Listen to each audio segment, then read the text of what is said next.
Hey there, folks. Welcome to our cozy nook of tales and adventures. Today, like every episode, we're unlocking the doors of imagination to explore new worlds, meet fascinating characters, and experience unique emotions. I promise to take you on an unforgettable journey through the power of words. So get comfy, grab your favorite drink, snuggle into that perfect spot, and get ready to lose yourself in a new story. Leave the outside world behind for a while and dive with me into the depths of storytelling. If you enjoy our content and want to support the channel, consider hitting the subscribe button and giving the video a thumbs up. Now, without further ado, let's dive into today's story.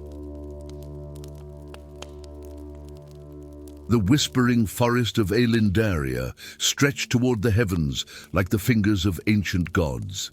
Its silver-barked sentinels adorned with leaves that shimmered between emerald and sapphire, depending on how the light caressed them.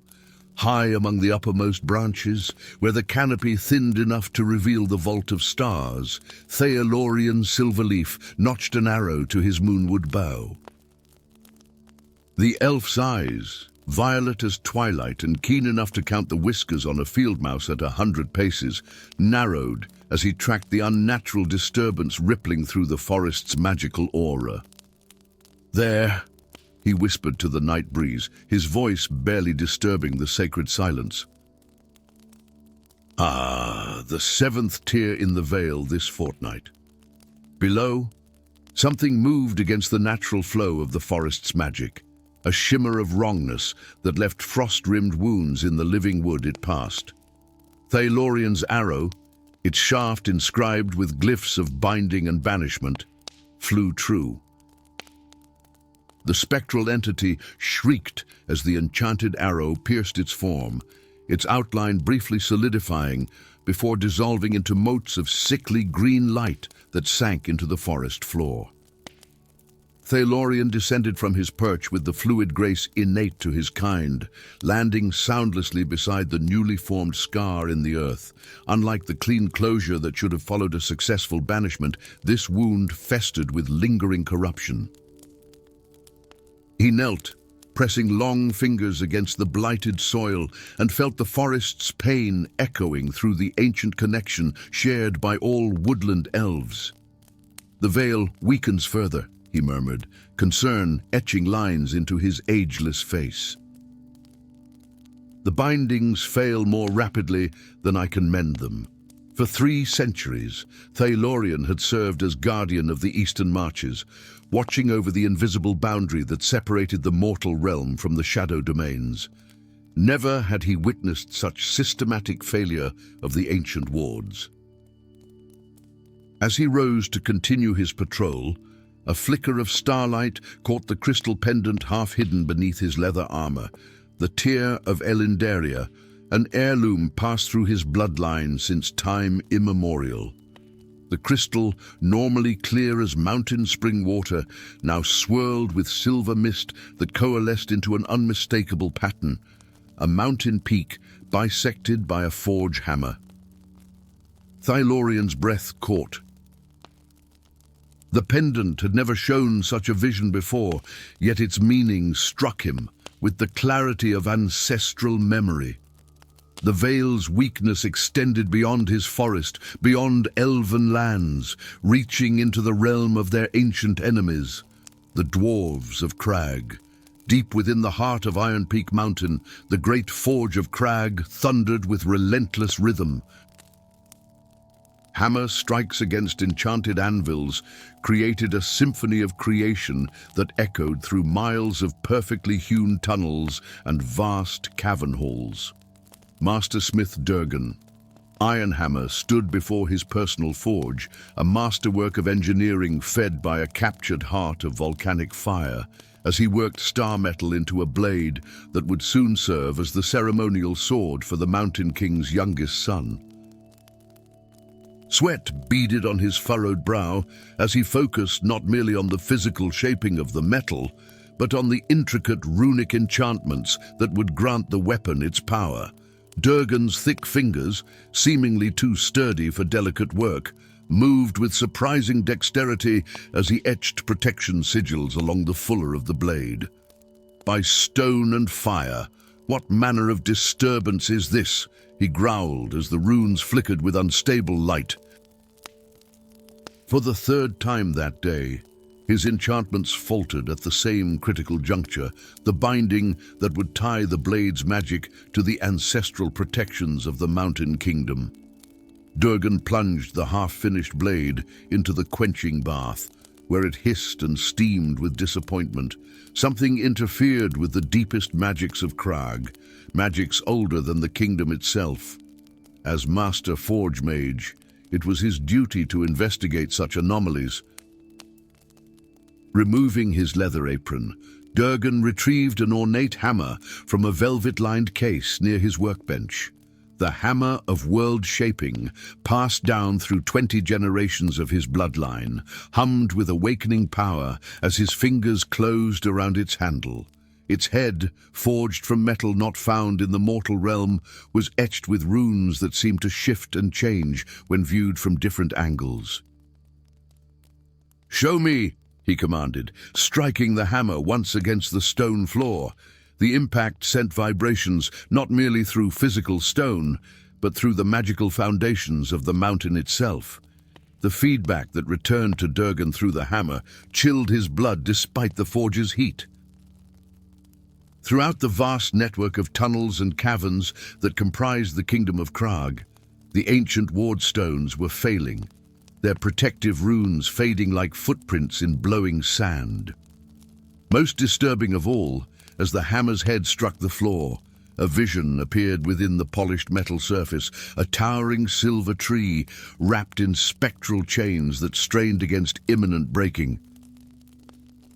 The ancient meeting ground, known as Truce Hollow, lay equidistant between the elven forests and dwarven mountains, a perfectly circular clearing surrounded by stones that predated both civilizations. For a millennium, it had stood empty save for the rare diplomatic envoy. Now, as the twin moons reached their zenith, two figures approached from opposite directions, each drawn by visions neither fully understood. Thelorian arrived first, stepping from between ancient oaks with the silence of a hunting owl. Moments later, the heavy tread of dwarven boots announced Durgan's approach from the western path. They regarded each other with the wary respect of master warriors who recognize equal skill, if not equal methods. "Elf," Durgan acknowledged, his deep voice rumbling in the night air. "I did not expect to find one of your kind heeding the call." "Nor I a dwarf," Thelorian replied, his musical voice carrying despite its softness. "Yet here we stand, summoned by powers older than our quarrels." Between them, at the hollow's center, stood a stone altar so weathered that its original engravings had long since faded to ghostly suggestions of their former precision. As they approached, their respective talismans, Thelorian's crystal pendant and Durgan's ancestral hammer, began to glow with complementary light, silver from the elf's crystal, gold from the dwarf's hammer. "The veil weakens," Thelorian stated, no longer a question but a shared understanding. "Aye, the wardstones fail throughout Krag," Durgan confirmed, his suspicion gradually yielding to curiosity. "You've seen the breaches as well. 7 in the past fortnight, spectral entities crossing where none should be able to pass." Durgan's thick brows furrowed. 6 collapsed tunnels in our deepest mines, where shadows move against the flow of torchlight. As they spoke, the combined light of their artifacts intensified, illuminating the altar stone between them. Beneath centuries of weathering, ancient script became visible. Neither the flowing script of elven kind nor the angular runes of dwarves, but something that seemed to be the origin of both. Acting on instinct older than conscious thought, they placed their talismans simultaneously upon the altar. A column of intertwined silver and gold light erupted skyward, briefly connecting earth to stars.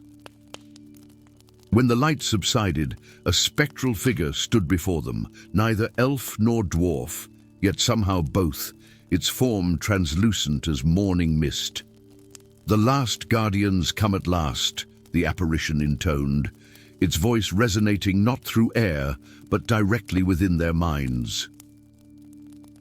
"One of skyward sight, one of earthen strength, the final bloodlines of the ancient pact."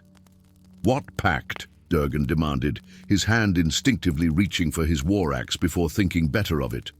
"The first covenant," the figure replied, "forged when elves and dwarves were not separate peoples, but one race, before the sundering that divided your ancestors by philosophy and affinity." Thyalorian's eyes widened.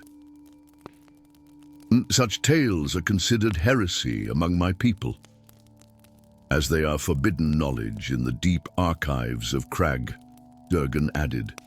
"Truth often is," the apparition said with something like sadness in its ageless voice. "Your ancestors were tasked with maintaining the veil between realms, keeping at bay the Shadow Lords who would consume all living things. Each race was given half the knowledge, half the power, meant to work in concert, not isolation.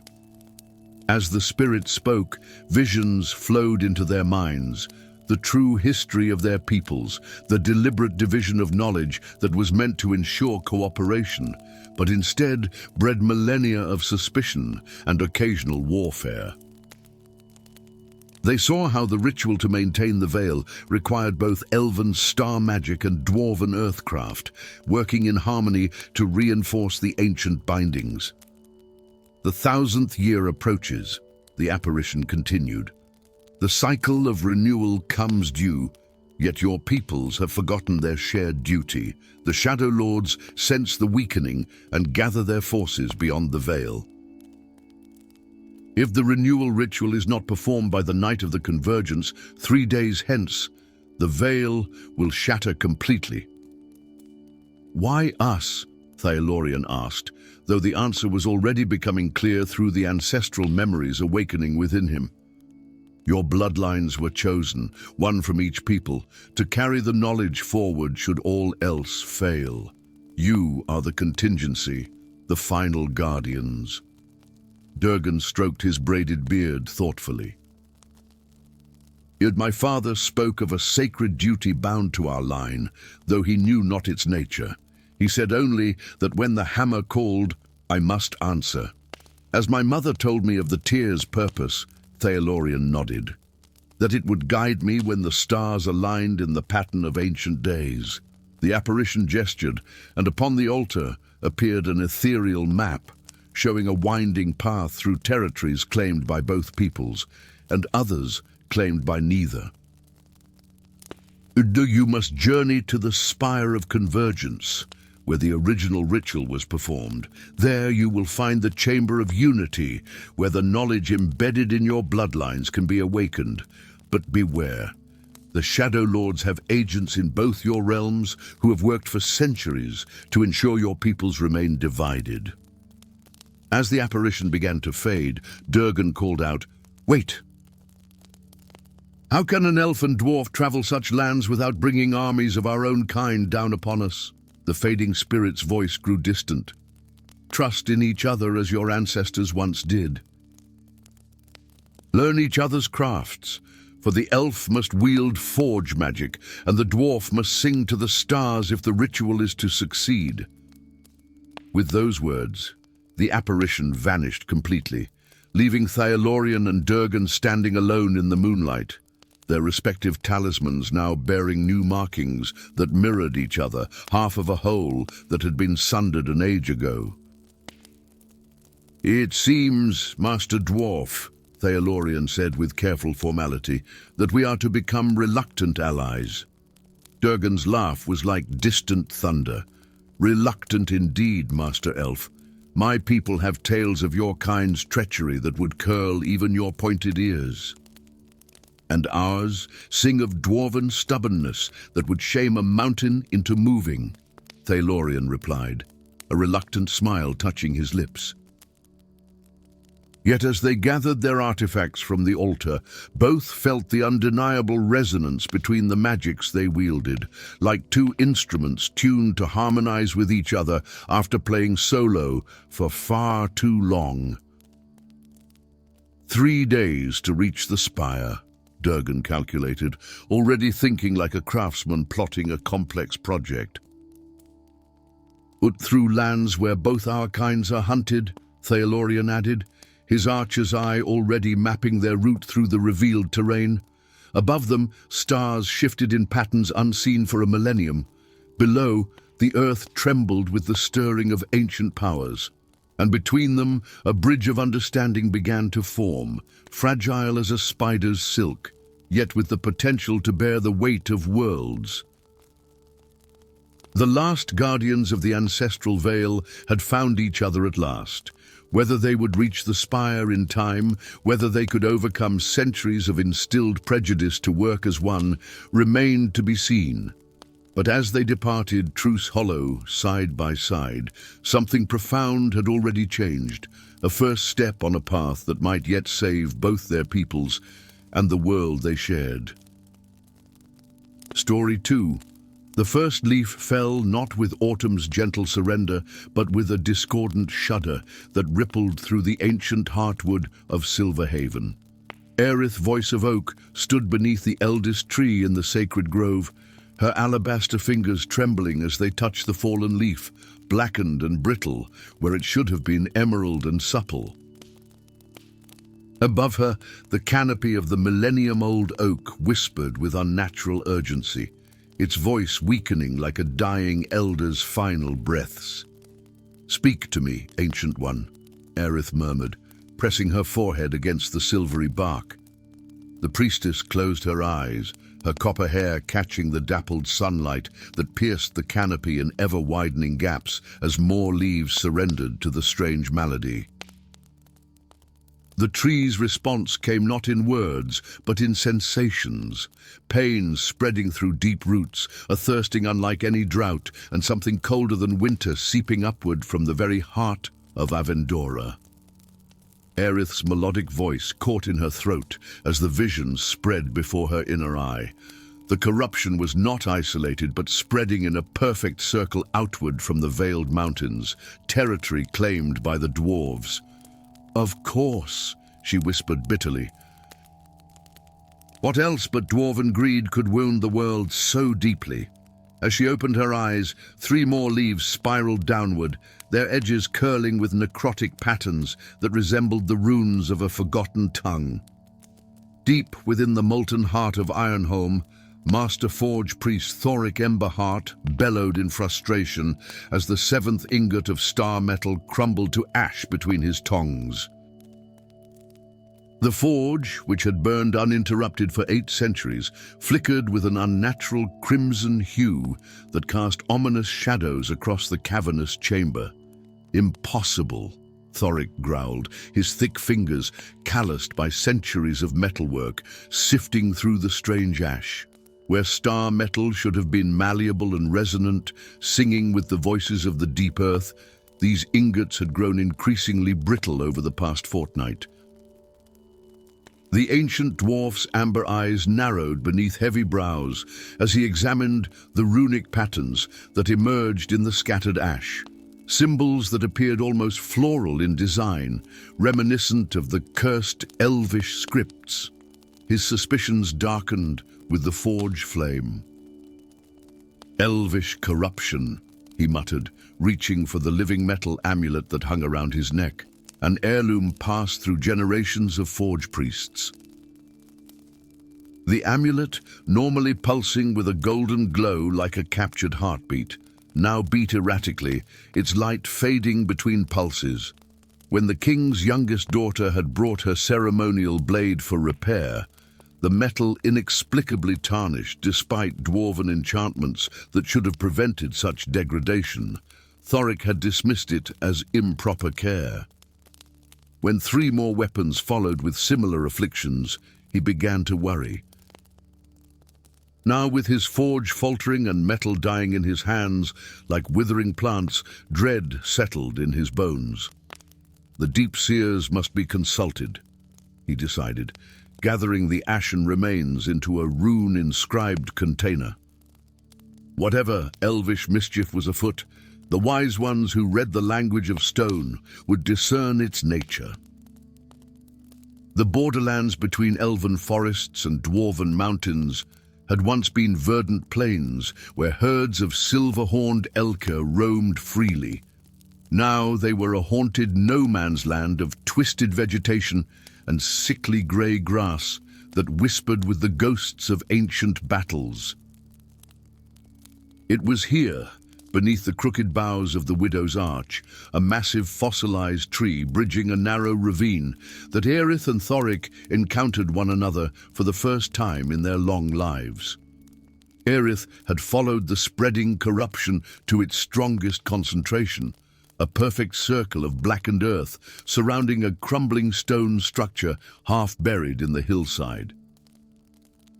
Thoric had tracked the metallic affliction to the same location, guided by the increasingly erratic pulses of his amulet. They spotted each other simultaneously. Elf and dwarf, forest and forge, ancient enemies according to the histories both had been raised upon. Aerith's hand moved to the crystal flute at her belt, an instrument that could awaken battle fury in the very trees.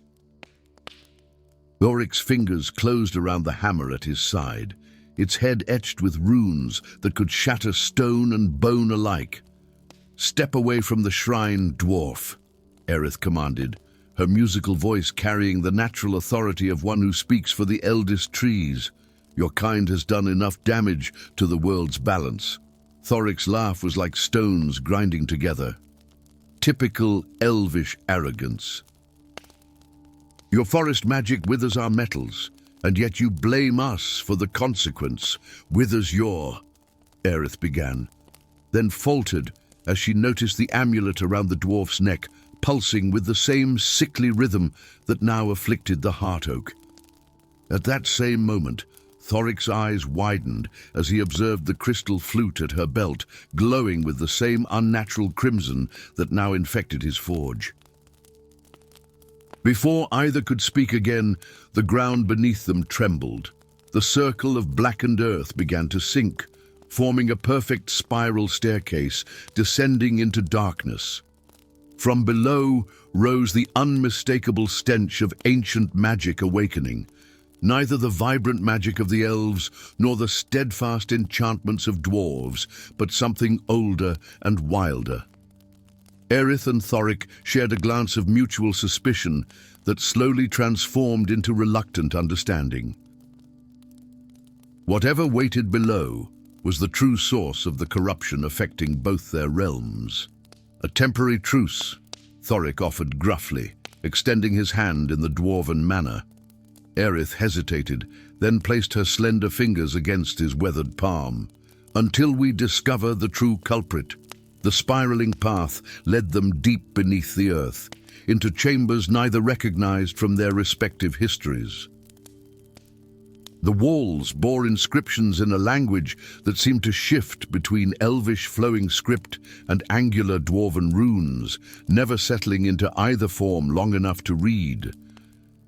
"These ruins predate both our peoples," Aerith whispered, her natural luminescence providing gentle illumination as they ventured deeper. Thoric nodded, his forge sense guiding him forward. "The stonework speaks of hands that understood both the language of earth and of growing things. Such knowledge has been lost to my people for millennia." They emerged into a vast circular chamber whose domed ceiling glittered with embedded crystals arranged in constellations. At the center stood an altar of living stone, half wrapped in the roots of a petrified tree. Upon the altar rested two objects, a hammer of crystal that seemed to contain a captured flame, and a flute carved from stone that somehow appeared as supple as young wood. "Of the first instruments," they whispered in unison, ancient legends suddenly coalescing into reality before them. As they approached, the corruption became visible, a writhing darkness that encircled the chamber like a serpent devouring its own tail. From the shadows emerged a figure composed of twilight and malice, its form shifting between elvish grace and dwarven solidity. "The Divider," it hissed, voice like leaves scraping against stone. "So long I have waited, feeding on your people's hatred, growing stronger as your ancient unity faded from memory." Aerith's hand found her flute as Thoric gripped his hammer. The creature laughed, the sound like breaking branches and crumbling stone. "Your separate magics cannot harm me," it mocked. "I who was born when your ancestors shattered the primordial harmony. Each generation's renewed hatred has been my sustenance." The creature lunged forward, tendrils of corruption extending toward them. Instinctively, Aerith raised her flute to her lips, summoning a melody of growth and renewal. Simultaneously, Thoric struck his hammer against the stone floor, calling forth the resonant magic of metal and earth. Their separate magics flared brilliantly but harmlessly through the creature, just as it had warned. Yet where the note from Aerith's flute and the ring of Thoric's hammer met, a curious harmony emerged, a third sound that caused the first instruments on the altar to pulse with answering light. Understanding dawned in both their ancient eyes. "The song of creation," Aerith breathed. "The rhythm of forging," Thoric added. Two halves of the same magic. They realized together. Moving with newfound purpose, they approached the altar. The Divider shrieked, launching itself toward them, but too late. Aerith's fingers closed around the stone flute as Thoric grasped the crystal hammer. Knowledge flowed into them, not new, but remembered, as if awakening from a dream that had lasted millennia. The elf began to play a melody that spoke of roots delving deep and branches reaching skyward. The dwarf struck a rhythm that echoed the heartbeat of mountains and the flowing of molten earth. Separate at first, their magic circled one another like cautious dancers, then gradually intertwined, where the song of the forest met the rhythm of the forge. A new magic blossomed, the primordial harmony that had shaped Avendora before the sundering of their peoples. The Divider writhed as the harmonious magic encircled it, binding its formless malice with strands of golden light and silver sound. "You cannot destroy me," it wailed. "I am the space between your peoples, the gulf of misunderstanding you have nurtured for generations." "Perhaps not," Aerith acknowledged, her fingers never faltering on the ancient flute. "But we can transform you," Thoric continued, his hammer strikes perfectly complementing her melody. The binding magic tightened, compressing the darkness until it no longer resembled a creature, but a seed, black as night yet shot through with veins of silver and gold. As the last notes of their combined magic faded, the seed sank into the stone floor, and from it erupted a sapling unlike any either had seen, its trunk the color of forge metal, its leaves shimmering like polished mithril. "The Harmony Tree," Aerith whispered in awe. "The living forge," Thoric added with equal reverence. As the sapling's roots spread visibly through the chamber, they felt the corruption receding. From this place, from the borderlands above, from the forests and mountains of their respective homes. The first instruments in their hands hummed with renewed purpose, neither purely elven nor dwarven, but something that transcended both. "Our peoples were never meant to be separated," Aerith said softly, newfound memories of ancient days unfolding in her mind. "Our magics are complementary, not opposing," Thoric agreed, his gruff voice gentled by understanding. "Forest and forge, growth and shaping, creation and transformation. Above them, in the world they had momentarily left behind, the heart oak of Silverhaven shuddered as fresh green leaves burst from blackened branches. Deep within Ironholm, the great forge flared with renewed vigor, its flame pure gold once more.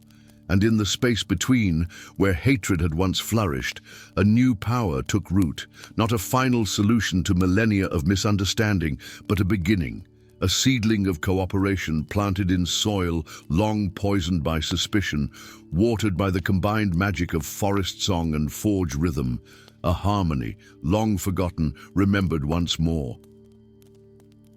Story 3. The midnight forests of Lumenwood trembled with unnatural stillness as the silver moon reached its zenith. No creature stirred, no leaf rustled, as if the ancient trees themselves held their breath in anticipation. High among the crystalline spires of the Starwatch Tower, Lysandra moonpaths slipped like a shadow between the enchanted sentinels that guarded the Stellar Council's most hallowed chambers. Her footfalls, lighter than dewdrops on spider silk, left no trace upon the luminescent floor as she reached for the sealed documents that would either vindicate her suspicions or condemn her as a traitor to her kind. "The council moves against its own people," she whispered, slender fingers tracing the arcane script that detailed plans to sacrifice 3 elven settlements to divert the attention of dwarven patrols from the council's true objective. As I feared, a sudden flare of blue light erupted behind her. Lysandra spun, daggers materializing in her hands from hidden sheaths, but she was too late. Elder Silvermoon's stern face emerged from the magical illumination, his ancient eyes cold as distant stars. "Questioning our wisdom was your first transgression, Lysandra Caminos de Lua," he intoned, using her full name as a binding curse. "Theft of sacred documents seals your fate. The Stellar Council finds you guilty of treason against the eternal elven realms." Lysandra's violet eyes narrowed. "Is it treason to prevent the slaughter of innocents? Our people deserve to know. Our people deserve to survive," Silvermoon cut her off. "The dwarves would exterminate us without hesitation, as they have attempted for millennia. Some sacrifices are necessary. Then make them your sacrifices, not theirs," she hissed, even as spectral chains of moonlight encircled her wrists. Silvermoon's face remained impassive as he pronounced her sentence. "You are exiled, stripped of name and protection. If you return to elven lands, your life is forfeit." 200 leagues away, beneath the smoke-filled halls of Cragspire Fortress, Grimlock Mountainbreaker stood with feet planted like twin mountains before King Ironheart's throne. The massive chamber, carved from living stone and illuminated by rivers of molten gold flowing through transparent channels, echoed with the angry murmurs of the assembled dwarven warlords. "You defied a direct order," King Ironheart's voice rumbled like distant thunder. 27 elven spies captured, and you released them rather than execute them as commanded. Grimlock's weathered face, crisscrossed with battle scars earned across 8 decades of loyal service, remained resolute. "They were not spies, my king. They were healers, seeking herbs that grow only in the shadow of our mountains. There were children among them. All elves are spies," shouted War Marshal Stonefist, slamming his axe against the stone floor. "Their innocent faces hide cunning minds. Did our forefathers not teach us this lesson in blood?" Grimlock's hand moved instinctively to the ancient medallion concealed beneath his armor. An heirloom passed through his family for generations, its significance long forgotten. "I will kill enemies in battle without hesitation," he declared, "but I will not massacre innocents, even with pointed ears, to satisfy ancient hatreds." King Ironheart's eyes narrowed beneath bushy brows. "You leave me no choice, Grimlock Quebramontañas. You are hereby stripped of rank and clan. Your name shall be struck from the stone records. Depart Cragspire by dawn, or face execution for treason." The neutral territories between elven forests and dwarven mountains were desolate lands, shunned by both peoples, places where ancient battles had scorched the earth with magical fire, leaving twisted landscapes haunted by the unquiet dead. It was in these blasted borderlands, beneath the skeletal branches of a petrified oak, that fate drew Lysandra and Grimlock together. Both spotted the campfire in the distance, a dangerous beacon in lands where neither belonged. Both approached with caution born of warriors' instincts. Their first meeting was a clash of steel against steel, dagger against axe, until exhaustion forced them to acknowledge the stalemate. "Dwarf," Lysandra acknowledged, her breath coming in short gasps as she maintained her fighting stance. "Elf," Grimlock replied, blood trickling from a shallow cut across his cheek. "If you're an assassin sent by my former king, finish your task or depart. I have no quarrel with you." Lysandra's eyes widened slightly. "Former king, you too are exiled."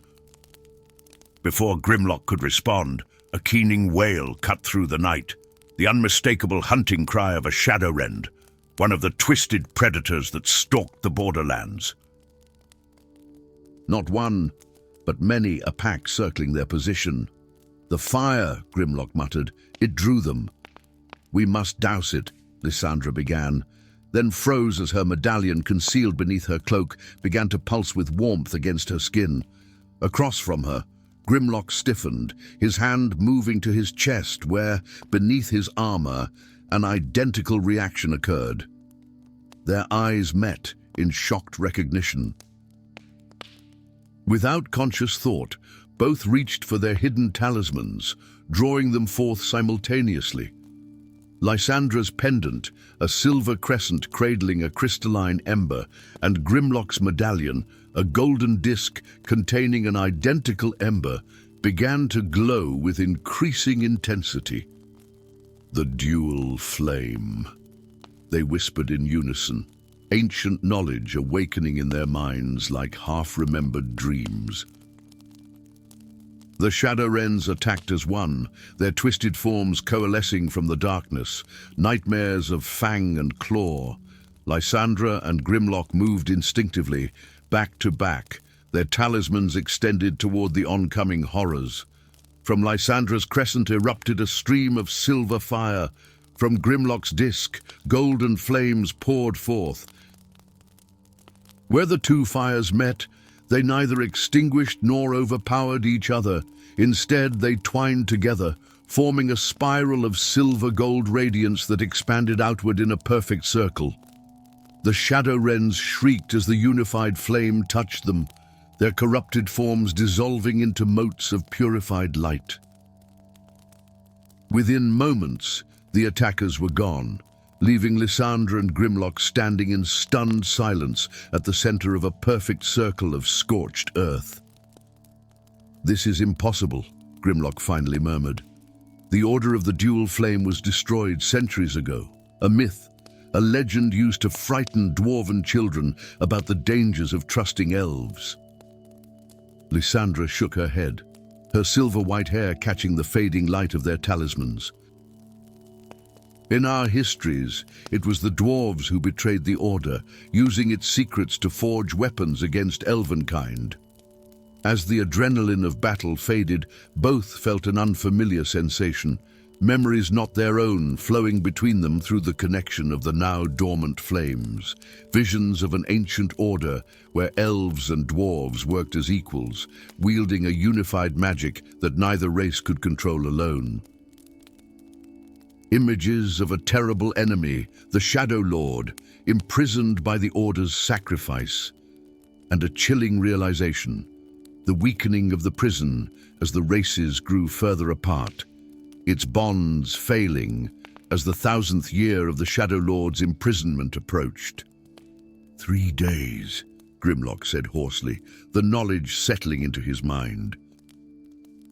"The occultation begins in 3 days, when the Shadow Lord will be at his weakest, and also capable of breaking free if the seal is not renewed." "And we are the last," Lysandra added, her voice barely above a whisper. The last bearers of the dual flame.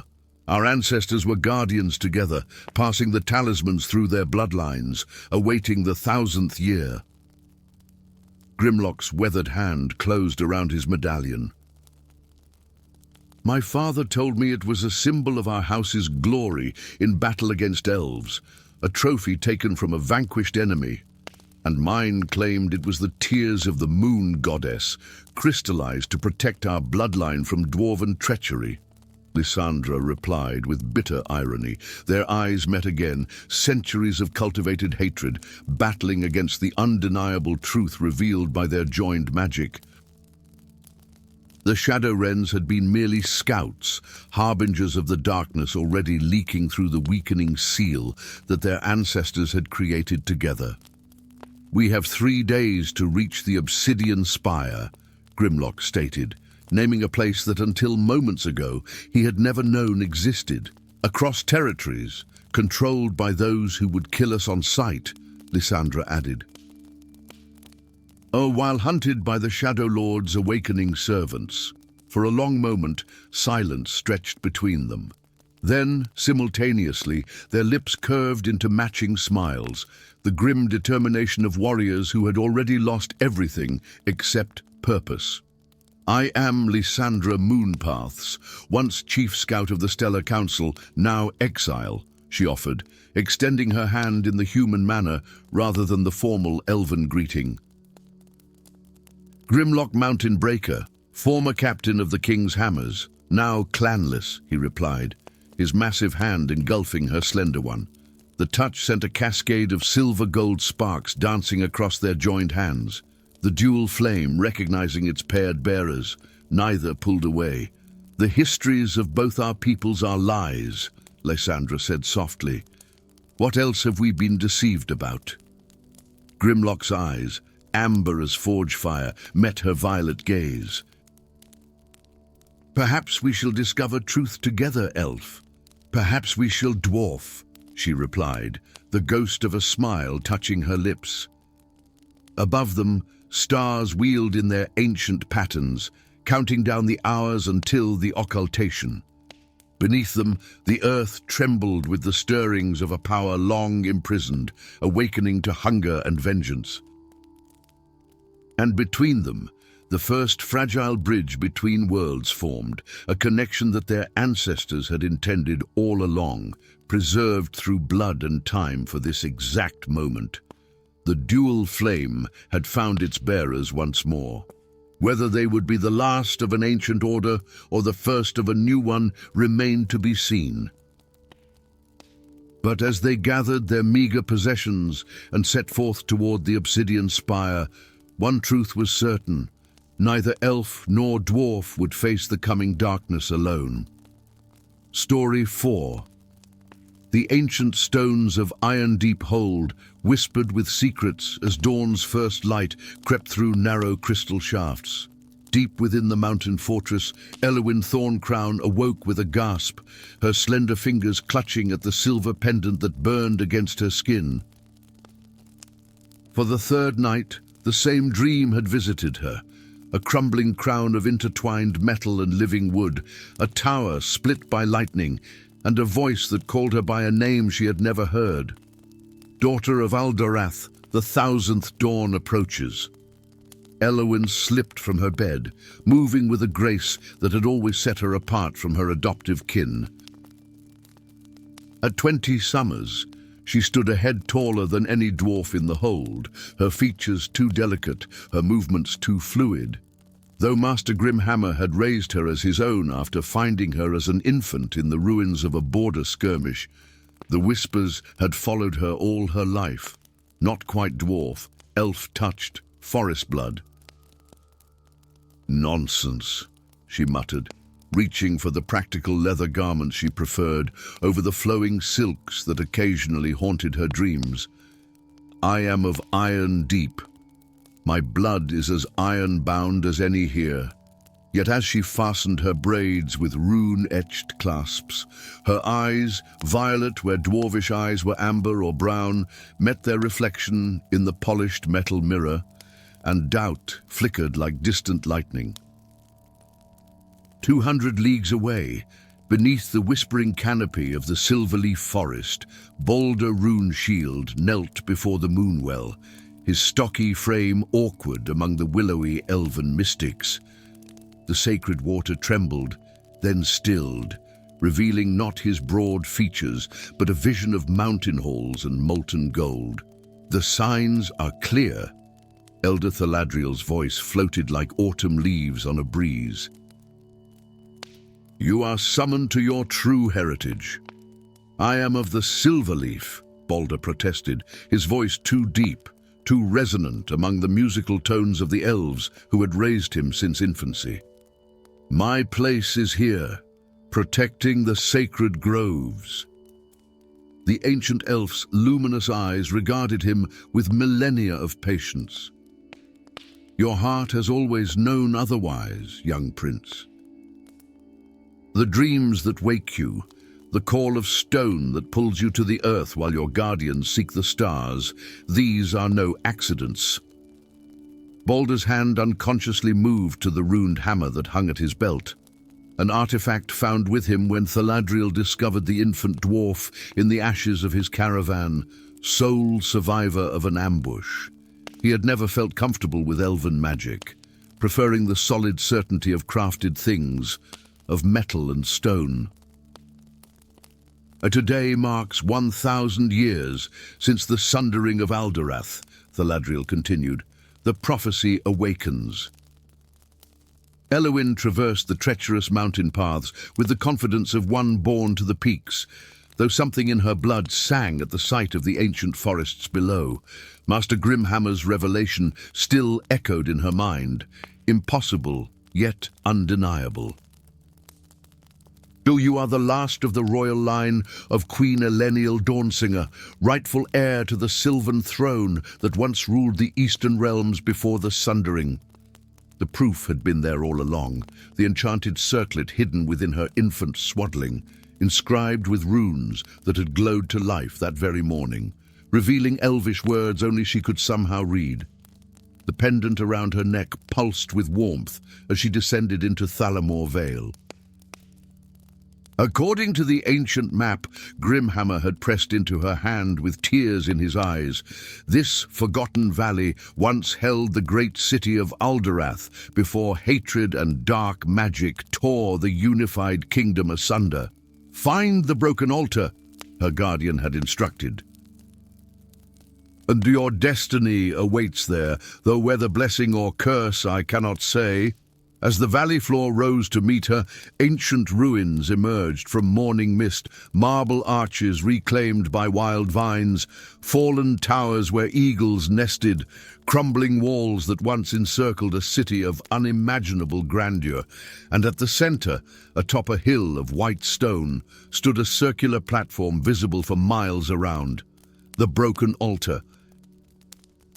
Elowin's steps faltered as she spotted a figure already climbing the opposite side of the hill, broad-shouldered and sturdy, unmistakably dwarven, yet moving with an unexpected lightness. Balder felt the stranger's presence before he saw her, tall and graceful, yet with a determined stance that reminded him of the dwarven warriors in his dreams. Their eyes met across the weathered stone altar, and recognition flashed between them though they had never met. "You're like me," he said simply, his voice carrying across the silence. "Caught between worlds." The elfin woman nodded, her hand rising to a pendant at her throat that seemed to answer the sudden warmth of his hammer amulet. "I am Elowin of Iron Deep. Though I have learned today that I was born Elowin Dawnsinger, and I am Balder of Silverleaf," he responded, "though I was called Balder Stoneheart in my infancy, before the ambush that claimed my kin." Understanding passed between them as they approached the altar from opposite sides. Upon its weathered surface lay the shattered remains of what once had been a single crown, one half crafted of mithril and sapphires, the other of living wood and emeralds, the broken edges matching perfectly. "The crown of Alderath," Elowin whispered, reaching for the wooden half as Balder's hand moved to the metal portion. The legends say it was sundered when the last High King fell, and with it the unified kingdom. As their fingers touched the crown fragments, the ground trembled. Ancient magic stirred, and from the broken crown, a spectral image rose. A map of the kingdom as it once was, when elves and dwarves ruled together in harmony, their strengths combined, their weaknesses balanced by the other. "Now the heirs return," whispered a voice like wind through ancient tombs, "but so too do those who engineered the sundering." The peaceful vision shattered as dark arrows sliced through the air. Around the hill's base, hooded figures emerged from the ruins, some tall and lithe, others stout and powerful, all bearing the same crimson emblem of a broken crown. "The sundered brotherhood," Balder growled, drawing his axe. Elder Thaladriel warned they might still exist, fanatics dedicated to keeping the races divided. Elowyn unsheathed twin daggers from her belt, her stance shifting to a fighting form unknown among dwarves. Master Grimhammer said they feed on the hatred between our peoples, drawing power from conflict and division. Back to back they stood as the cultists ascended, an elf and dwarf united as none had been for a millennium. Yet as the brotherhood closed in, both realized the bitter truth.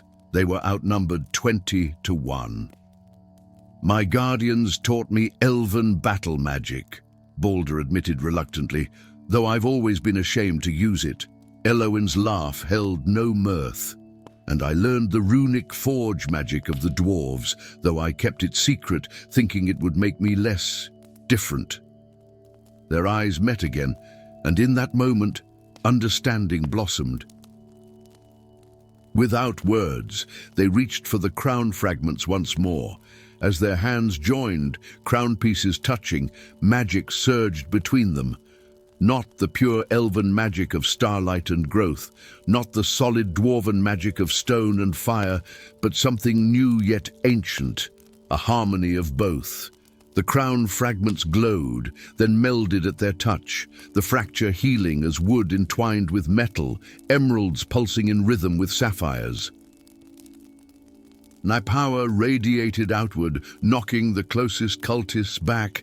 "Impossible!" shrieked the Brotherhood's leader, her hood falling to reveal features that were neither fully elven nor dwarven, but twisted by dark magic.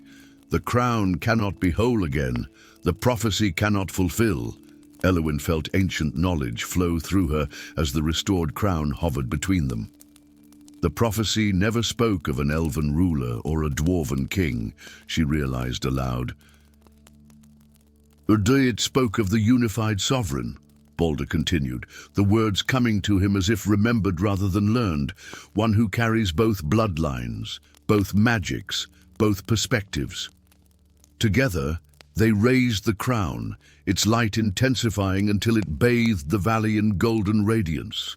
The cultists shrieked, their forms dissolving into shadow as the light touched them, centuries of hatred and dark magic unable to withstand the power of reunification. As the light faded, Elowyn and Balder stood alone upon the altar, the restored crown floating between them. In its polished surface, they saw not separate reflections, but a single image, a ruler with Elowyn's elven grace and Balder's dwarven strength, neither one nor the other, but something greater than both. "We are not meant to choose between our halves," Elowyn said softly.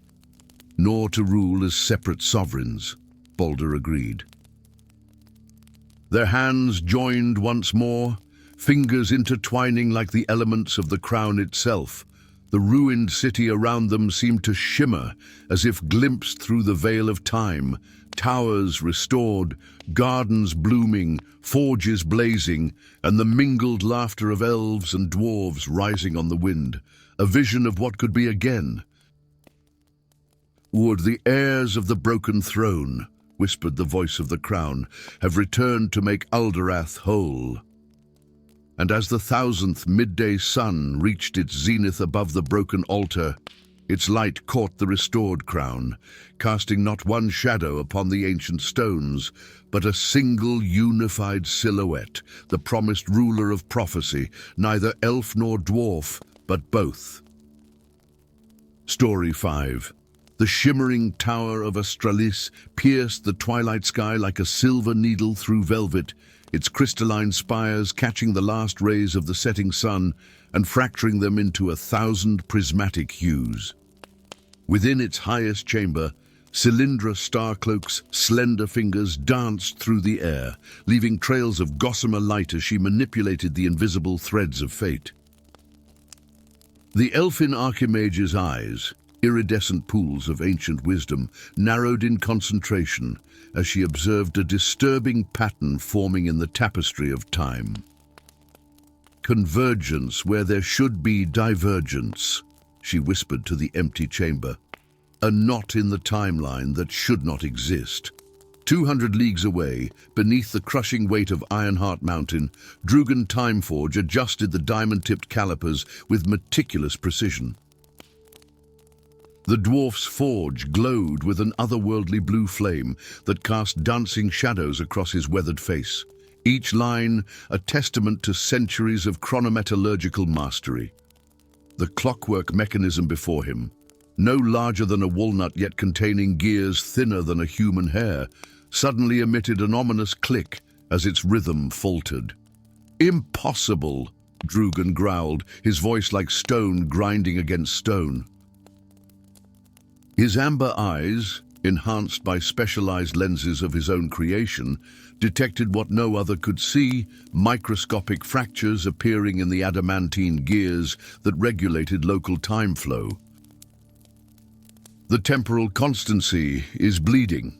Neither master knew that at precisely that moment they had both discovered the same cosmic anomaly from vastly different perspectives, one through the arcane arts of elven destiny weaving, the other through the precise science of dwarven time forging, and neither would be pleased to learn that the solution required both. 3 days later, the Grand Archive of Concordia, a neutral territory established in the aftermath of the Sundering Wars, played host to an unprecedented gathering. Cylindra arrived first, her silver-blue robes flowing like liquid moonlight as she glided through the archive's towering shelves. The ancient tomes trembled slightly in her presence, recognizing the rare power of a true threadseer. Archimage Starcloak, the head archivist, bowed deeply. The temporal section has been prepared as requested. And has the other consultant arrived? Cylindra asked, unable to completely mask the distaste in her melodic voice. The archivist merely gestured toward the western alcove, where rhythmic, heavy footfalls announced Drugan's approach. The dwarf master craftsman strode purposefully, a complex mechanical device strapped to his back, ticking with perfectly regulated intervals. His indigo robes, embroidered with golden gears and constellations, marked him as one of the highest-ranking chronometallurgists of the Ironheart Forge. Starcloak, he acknowledged with a curt nod, his braided beard adorned with tiny clockwork ornaments that rotated slowly, measuring the conversation's duration. I see even the illustrious elves of Astralis can occasionally be punctual. Timeforge, Cylindra replied coolly. I'm surprised you recognized me without your magnifying apparatus. I thought dwarven eyes were better suited to scrutinizing rocks than recognizing quality. The archivist cleared his throat nervously. Perhaps we should proceed to the matter at hand. The temporal disturbances have intensified. Both masters followed silently, their centuries-old academic rivalry momentarily overshadowed by the gravity of the situation. The archivist led them to a circular chamber where a three-dimensional map of Avendora hovered in the air, magical lights pulsing at various locations. These are the anomalies we've confirmed, the archivist explained. Villages where yesterday happens tomorrow, Forests where autumn leaves fall upward to reattach to branches. A lake where fish swim backward through time. Drugan stroked his beard thoughtfully. An isolated incidence, but increasing in frequency and magnitude. The pattern is unmistakable, Cylindra added, gesturing gracefully. The map responded to her touch, the lights connecting to form an intricate constellation. These aren't random occurrences. They're radiating from a central point. The convergence ruins, Drugan whispered, his voice uncharacteristically soft. I am where the great schism began. Their eyes met briefly, ancient knowledge passing between them, knowledge of a time before elves took to the stars and dwarves to the stones, when both races had been one. The journey to the convergence ruins required 7 days of uneasy travel. Cylindra's method of fate-walking, stepping between the probable paths of reality, clashed fundamentally with Drugan's temporal displacement techniques. They compromised by using conventional means, a runic airship that groaned under the weight of their combined magical artifacts. Your instruments are disrupting my thread sight, Cylindra complained, as Drugan adjusted yet another brass contraption on the airship's deck. And your constant weaving is affecting my chronometric readings, he countered. Perhaps if elven magic weren't so imprecise. Imprecise. Cylindra's eyes flashed dangerously. Your mechanical approximations are the crude shadows of true temporal understanding. The fate threads exist beyond your gears and springs. Yet it's my crude instruments that can actually measure and predict the anomalies, Drugan replied, while your thread sight merely feels them. Their argument was interrupted by a violent lurch of the airship. Outside the viewing port, reality itself seemed to ripple. The sky briefly turned emerald green, then back to blue. Mountains in the distance flattened and rose again in seconds. Reality fluctuation, they said in unison, then glared at each other. Drugan's hands moved quickly over his device, adjusting tiny dials. The epicenter is shifting, growing. Cylindra closed her eyes, her fingers weaving complex patterns. The threads are tangling more rapidly than I predicted. We have less time than we thought. How much less? Perhaps 3 days before the knot becomes permanent. Drugan's expression darkened. My calculations suggest 2. The convergence ruins rose from the mist-shrouded valley like the skeleton of a forgotten god. Massive stone arches, neither clearly elven nor dwarven in design, curved gracefully despite their apparent age. Ancient inscriptions spiraled along their surfaces, telling a story neither race fully acknowledged in their histories.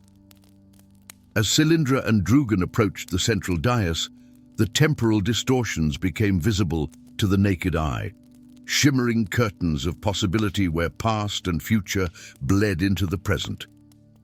Nearby, a tree aged and rejuvenated repeatedly, its bark crackling as it cycled through seasons in moments. The damage is worse than I feared, Cylindra murmured, her hands moving constantly now, trying to untangle the chaotic threads she alone could see. Drugan removed his most precious creation from its adamantine case, the chronomatic equilibrium, a marvel of dwarven engineering that had taken him 60 years to perfect.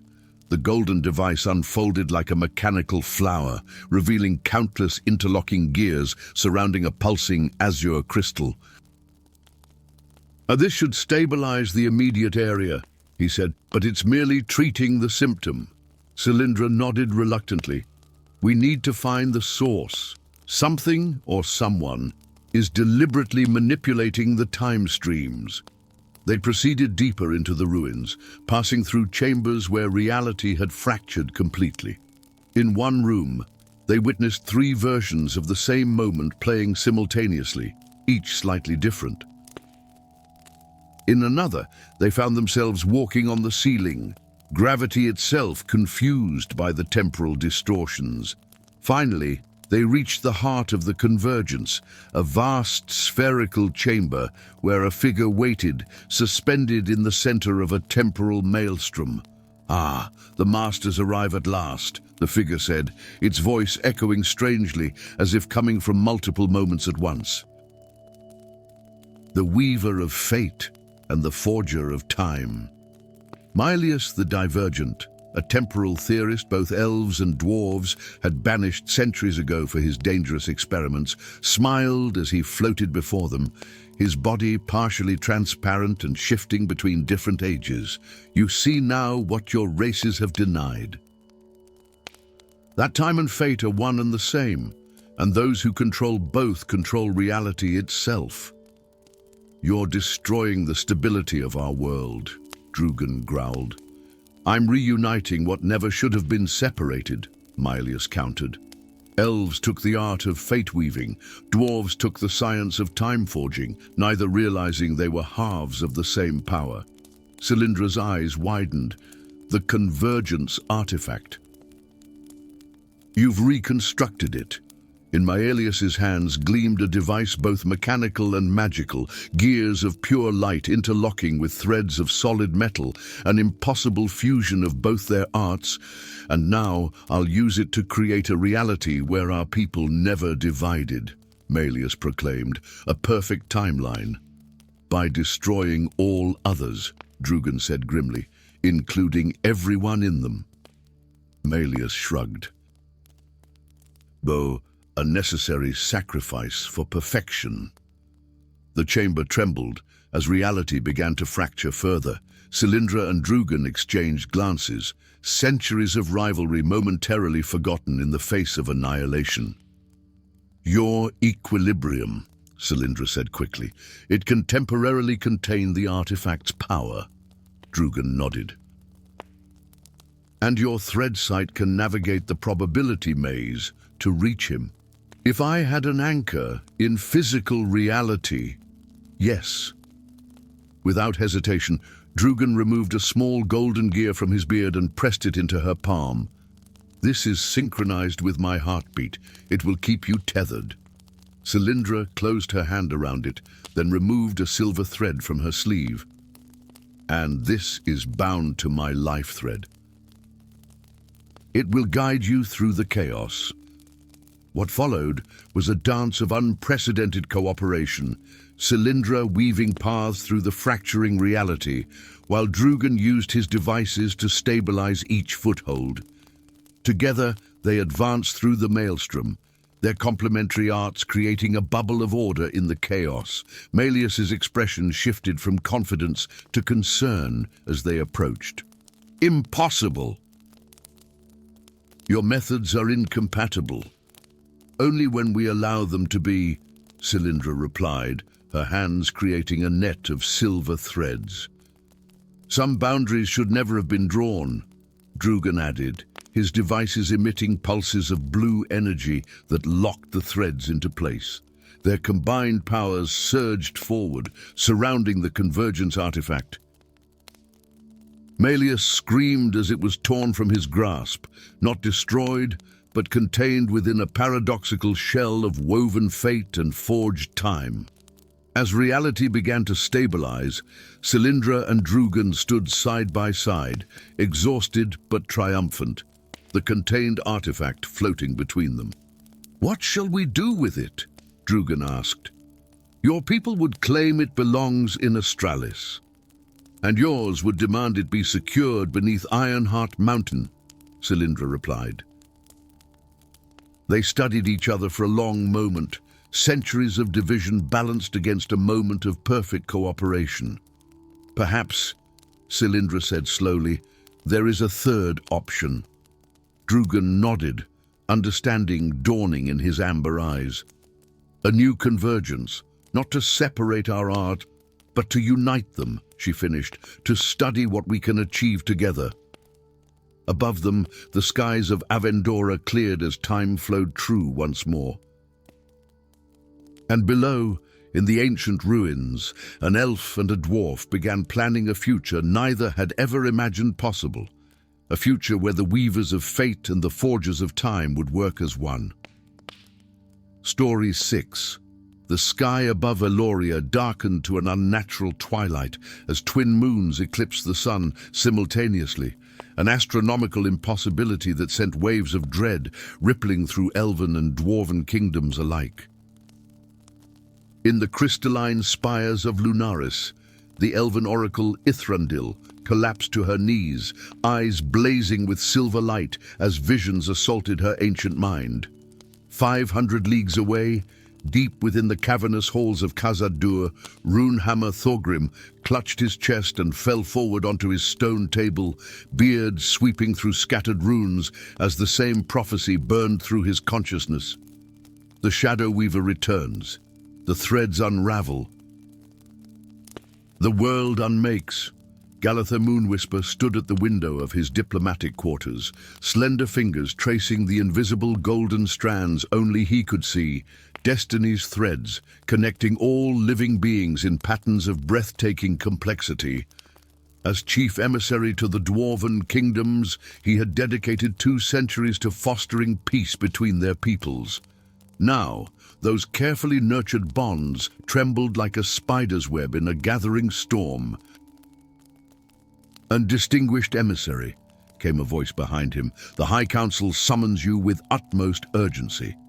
In the smoke-filled tavern of Crossroads Haven, where the borders of 4 realms met, Drugin Irongrip slammed his tankard down with enough force to make nearby patrons jump. The dwarf's weathered face, crisscrossed with battle scars beneath his braided copper beard, remained impassive as he stared at the wanted poster before him. 3,000 gold sovereigns for a witch," he muttered, examining the crude drawing of a hooded figure. "Must be quite the sorceress." The stranger across from him leaned forward, shadows concealing all but the gleam of amber eyes. "She stole something precious from my master, something ancient," Drugin snorted. "Don't much care what she stole. Only that your coin is good." The dwarf's calloused hand moved to the rune-etched braces on his forearms. Enchanted nullstone, the rarest material in the 7 kingdoms, capable of unraveling even the most potent spellcraft. They were his edge, his secret. In a world drowning in magic, Drugin was the void. Neither the bounty hunter nor his mysterious client noticed when the sky outside darkened prematurely. Neither saw the silver threads of fate tightening around them both. The council chamber of Lunaris buzzed with barely contained panic. 12 elven elders sat in a perfect circle, their silver robes shimmering with embedded starlight. At the center stood Oracle Ithrandil, her millennia-old face gaunt with exhaustion. "The signs are unmistakable," she announced, her voice carrying despite its softness. "And the Shadow Weaver stirs in his prison beyond the veil. The eclipse eternal approaches, the unmaking of all we know." Galather felt the weight of the council's gaze as the oracle turned to him. "You see the threads, Moonwhisper. You always have." "I am but a diplomat," he protested, though the golden strands visible only to him had grown more numerous since the false eclipse began, pulsing with urgent messages he couldn't quite decipher. "But you are far more," the oracle replied. From her robes, she produced a crystalline orb that glowed with inner light. "This guided me to you. The memory of ages shows what must be done." The orb flared, projecting images around the chamber. 3 gleaming silver needles, each as tall as a sword, each radiating power beyond comprehension. "The needles of destiny," gasped an elder. "Mere legends." "No legend," the oracle corrected. "They were hidden at the dawn of time, when the first weaver created the tapestry of our world. With them, reality itself can be restitched." The projection shifted to show a mountain of shadow and flame, a figure suspended within it, wrapped in countless threads. "The Shadow Weaver returns to unmake what was made." Only the needles can prevent the unraveling. The oracle's eyes fixed on Galathir. You must find them. Why me? Galathir asked, though the threads around him pulsed with knowledge he'd always somehow possessed. Because, said the oracle, you are half of what is needed. The other half awaits at the crossroads. The tavern door exploded inward with such force that it reduced to splinters. Framed in the doorway stood 7 armored figures, their plate mail gleaming with dwarven craftsmanship, but marked with sigils no dwarf would willingly carve. Drugin Iron Grip, boomed their leader. By order of King Runehammer, you will accompany us to Khazad-dûr. Drugin's hand moved to the warhammer at his belt. And if I decline this generous invitation, then we take what remains of you. The dwarf sighed, mentally calculating odds he didn't like. 7 elite royal guards against 1 bounty hunter. Poor wagering even for a gambler. Perhaps we can discuss, he began but never finished. A blinding flash of light filled the tavern as reality itself seemed to tear open beside Drugin's table. Through the rift stepped a tall, elegant figure in diplomatic robes, silver hair flowing as if caught in an ethereal breeze, eyes reflecting golden light. You must be the other half, said the elf, extending a hand toward the stunned dwarf. Before Drugin could respond, the guards attacked. The elf moved with impossible grace, sidestepping a blade strike that should have impaled him. Drugin, instincts overriding confusion, activated his null stone braces. The air around him shimmered as he negated the magical attack the guard's leader had launched. We need to leave, the elf said calmly, still dodging attacks with preternatural precision.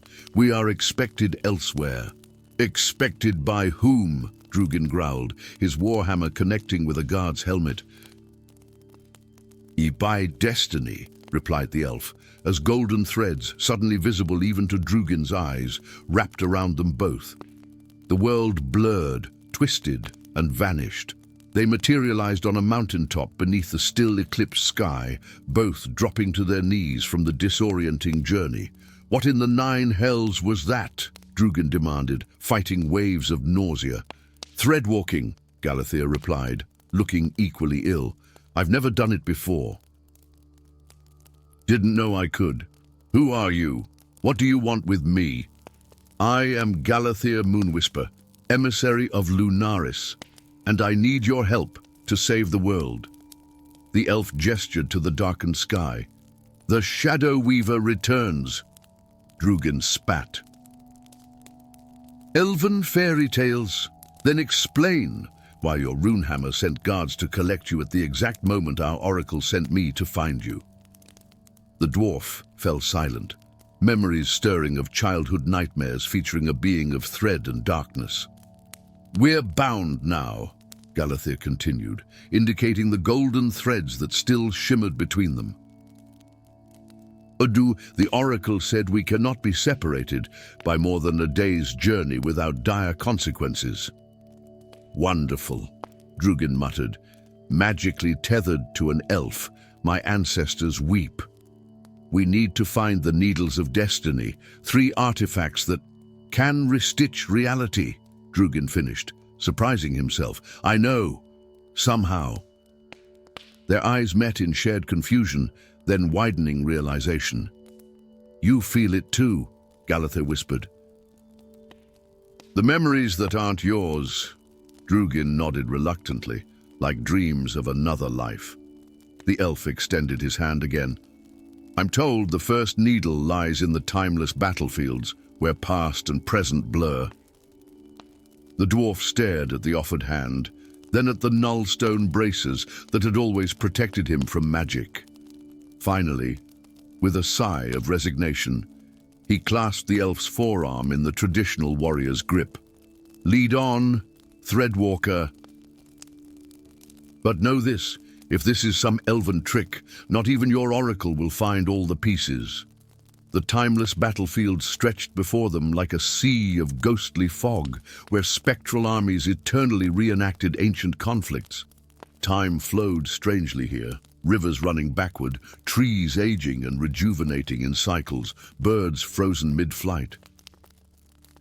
For 3 days they traversed this impossible landscape, guided by Galathir's thread sight and protected by Drugin's nullstone. With each passing hour, the strange memories intensified, shared visions of a life neither had lived, of 2 brothers born of one womb, one elven, one dwarven, an impossibility that somehow felt unquestionably true. And there, Galathir pointed toward a hill, where a solitary figure stood impaled by a spear, neither dead nor alive, suspended in time's amber. As they approached, the figure's eyes tracked them, the only movement in its frozen form. "You return," it spoke, though its lips never moved, the brothers reunited. "We seek the needle," Drugin stated bluntly. A ghostly laugh echoed around them. "Of course you do." "You hid it here, after all." Galathir and Drugin exchanged glances. "We are not who you think," the elf began. "Aren't you?" the figure countered. "The threads do not lie. You are Galandrin and Durathan reborn, the twins who imprisoned the Weaver." The names struck like physical blows, unleashing floods of memory. They saw themselves, their past selves, confronting a being of cosmic power, wielding the 3 needles to imprison rather than destroy it. "It was necessary," the figure continued. "The Weaver is not evil, merely balance. Creation requires destruction. Light needs shadow." Drugin's nullstone braces cracked, overwhelmed by the power surging through his veins. The memories. "They're true. The needle responds to your combined blood," the figure replied, "as it always has." The ground beneath them trembled as a silver spire rose, the first needle, taller than either of them, inscribed with runes that shifted and changed as they watched. "Take it," urged the figure. "Find the others." "But when you confront the Weaver again, remember why you chose imprisonment last time." Galathir reached for the needle, golden threads wrapping around his arm. Drugin, after a moment's hesitation, did the same. As their hands touched the ancient artifact, a shockwave of power rippled outward, temporarily clearing the fog. In that moment of clarity, they saw the true nature of the timeless battlefields, not ancient wars, but the aftermath of the Weaver's original binding, when reality itself had fractured and healed imperfectly. "We didn't save the world," Galathir whispered in dawning horror. "We broke it. And now," Drugin added, the weight of understanding settling over him, "we must decide whether to break it again or set it right." The needle pulsed between them as the eclipse above deepened, the world holding its breath as destiny's threads stretched taut, awaiting the hands that would either cut or weave anew, to be continued in The Weavers of Destiny, the second needle,